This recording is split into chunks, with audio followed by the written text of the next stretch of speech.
CBI விசாரணை 12ஆம் தேதி நடக்க போகுது அப்படிங்கிறது ஏற்கனவே அறிவிக்கப்பட்ட விஷயம்.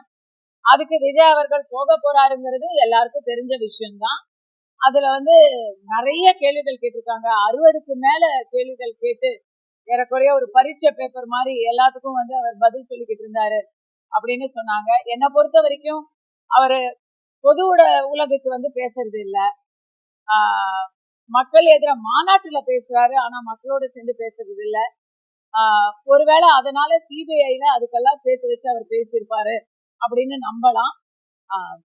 இன்னைக்கு அவர் சிபிஐ விசாரணைக்கு போனதுங்கிறது ஒரு பக்கம் செய்தியா இருக்கு. அதே போல அவர் தனியார் விமானத்துல போயிருக்கிறாரு, தனிப்பட்ட ஒரு பிரைவேட் ஜெட்ல போயிருக்காரு, அதுக்கான செலவு இவ்வளவு அப்படின்னு பத்தி பத்தியா போடுறாங்க.